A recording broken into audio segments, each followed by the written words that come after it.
everyone, it's Jack from Cultaholic.com, and you'll never guess what, we've got a second news video for you today. It's going to be so much fun. We have various different news stories from various different parts of the wrestling world. So, without any further ado, let's take a look at those headlines. First of all, WWE are said to be upset over Tarzas promo at AEW Fyter Fest this week. Next up, a championship match has been confirmed for tonight's episode of Smackdown. And finally, after a long absence, a WWE superstar has revealed that they are cleared for an in-ring return. So yes, first of all, Dave Meltzer on Wrestling Observer Radio implied that WWE were upset by Tarzas promo at AEW Fyter Fest. Meltzer said that people in WWE were upset at the comments, but no further details were provided. During the promo, Taz was talking about Jon Moxley not showing up. His title match against Brian Cage, his defense, has been pushed back until Fight for the Fallen on July 15th rather than next Wednesday when it was originally scheduled to be. Now, the reason for that in real life is that Moxley's wife, Renee Young, has unfortunately tested positive for COVID, and obviously Moxley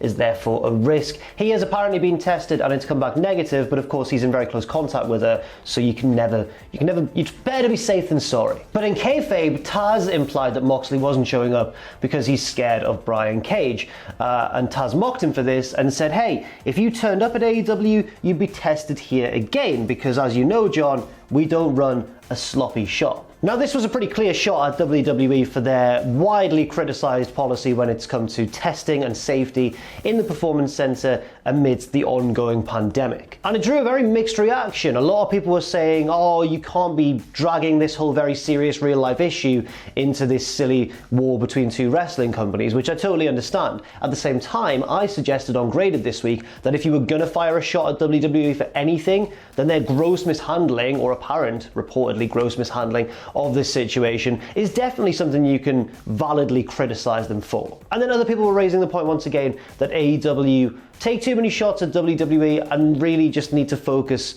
on their own product. I would suggest that that probably does make sense in theory, but look what happens whenever they do. We all talk about AEW. So obviously, according to Meltzer, yeah, some people in WWE were not happy with this shot fired by Taz. Now, as a little addendum to this news story, let's take a look at a now deleted Reddit thread from somebody who claimed to have been in attendance at Fyter Fest talking about AEW's handling of the whole lockdown situation. I'm using Ryan Satin's recap from Pro Wrestling Sheet here because obviously, as I said, the thread has now been deleted. But yes, the person who later deleted the Reddit post said they received a private invite to attend the show with about 60 other people who were non-crew members. He goes on to say that they had to wear masks even to walk through the outside gates. They had to sign waivers acknowledging that they hadn't been exposed to the virus, as well as other precautions related to safety surrounding it. The fan also mentioned that once they were inside, they noticed the people in their area were seated several seats apart from each other in every other row, trying to maintain social distancing, and also that they weren't tested going in, but they did have their temperatures taken.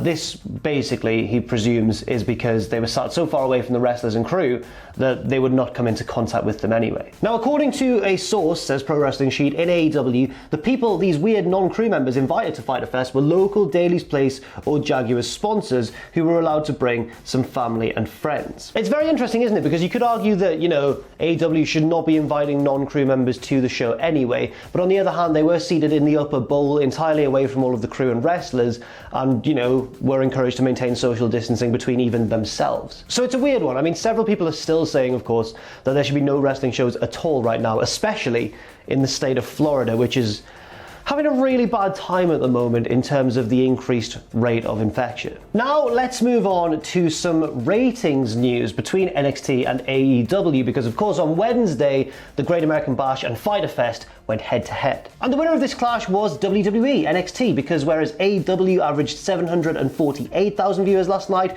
the Great American Bash averaged 792,000. It was a good result for both sides in a way. I mean, obviously the bragging rights go to NXT, but it was a good result in that AEW was up 18.2% from the show previously, from last week's show, whereas for NXT, they were up just 0.8%, but this was its highest number since February 19th and the second best of 2020. This marks the first time since last November that NXT has beaten AEW in consecutive weeks. Now back then, the reason for it was in the build to Survivor Series. They were featuring a lot of Raw and Smackdown superstars on the shows. And that is what NXT are doing at the moment as well, with people like Sasha Banks. She was wrestling on the show. Bayley turned up as well, of course. And it popped a big rating. I think their strategy has kind of been proven to work here. But then of course you get this dilemma of, the more you introduce Raw and SmackDown superstars into the brand, the less the brand has an identity and the more detrimental it is to your own NXT superstars. So it's a weird one, and it'll all depend on how much, I guess, WWE prize ratings over long-term success. I don't really know what's going to happen. Now let's look at a couple of tweets referring to this ratings war from some big-time wrestlers. One of them was Sasha Banks, who main evented that NXT show against Io Shirai, of course. She tweeted saying, "The draw, but you already knew that. #legitboss," and then a picture of her with her tag belt sat on top of that car that she entered in. Great stuff. Chris Jericho, Le Champion, over in AEW, not the actual champion, but he still calls himself it, tweeted as well saying, "Here's a lesson about television ratings, kids." So he's going to try and give us a bit of a different perspective. Jericho said, "Last night, AEW was number 6 in the 18 to 45 demographic. To TV networks and advertisers, it's the only number that matters, and we were up 31% in that area. So once again, AEW Dynamite is the real winner in the Wednesday night ratings war." And then he also posted a bit of a graph demonstrating that indeed AEW was the 6th highest performing show in that demographic on that night. So it seems to be different philosophies, doesn't it, at the moment from NXT and AEW.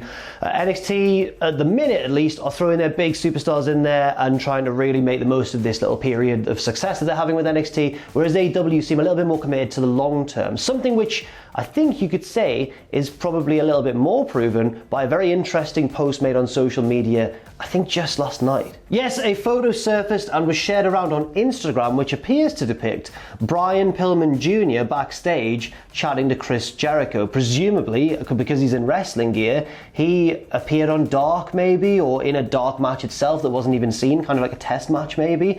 Very exciting stuff, because Brian Pillman Jr., not only does he have obviously legendary connections in his family name, but also he's a big popular star on the independent scene at the minute, a growing star I should say, and one who I think would be quite interesting to see in AEW if this picture is to lead anywhere. Apparently, it was taken by Trent Beretta's mother backstage, which is just lovely. Next up, a title match has been confirmed for tonight's episode of SmackDown, and it concerns none other than the Intercontinental Champion, AJ Styles. But who will Styles be competing against? He's been getting tangled up with quite a few potential contenders in the past couple of weeks. People like Daniel Bryan, the man he beat in the final for the vacant title, the man that he beat to win the title.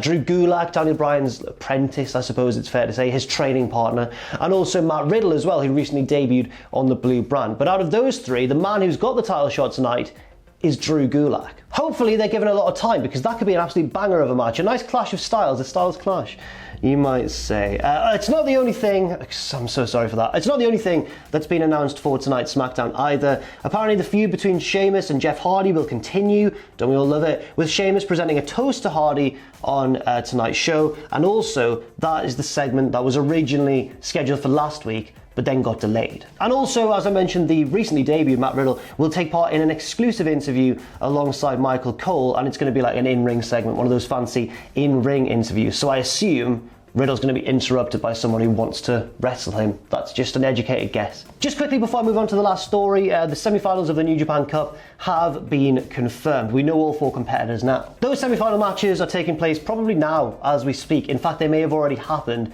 by the time this video is out, I'm not really certain. And then the finals are taking place on Saturday, July 11th, and then on Sunday, July 12th, we get New Japan's big Dominion show, their SummerSlam equivalent, I think it's fair to say. The winner of the tournament, of course, gets a shot at the current IWGP Heavyweight Champion, Tetsuya Naito, and those 4 men are, well, in semi-final 1, we have Kazuchika Okada, the man Naito beat for the belt, taking on Naito's stablemate and junior heavyweight, Hiromu Takahashi, and in the other semi-final, we have Naito's other two stablemates, Sonada and Evil. He's got more stablemates. He's got Shingo, he's got Bushi, but Sonada and Evil are the ones that I'm talking about here. Interesting stuff there. Just thought I'd give it a quick mention because it's interesting times in New Japan. Now, let's move on to our final story. A WWE superstar who has been on the shelf for quite some time has revealed that they have been cleared to compete once again, and it's Mickie James. Now, Mickie James suffered a torn ACL last year. She went through her rehabilitation process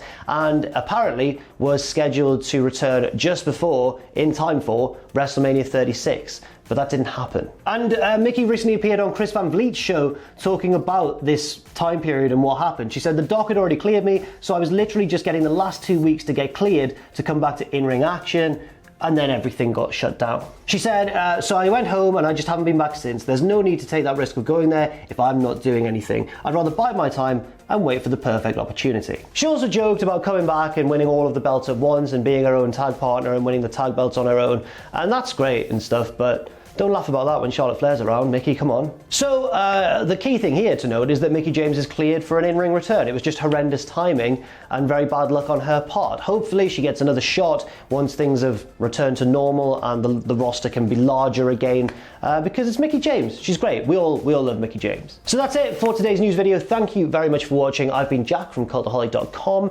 Let me know what you think in the comment section down below about any of these news stories I've talked about. Check out Tom's news video earlier today on the channel as well if you're hankering for more news, and stay safe out there, stay positive, and I'll see you soon.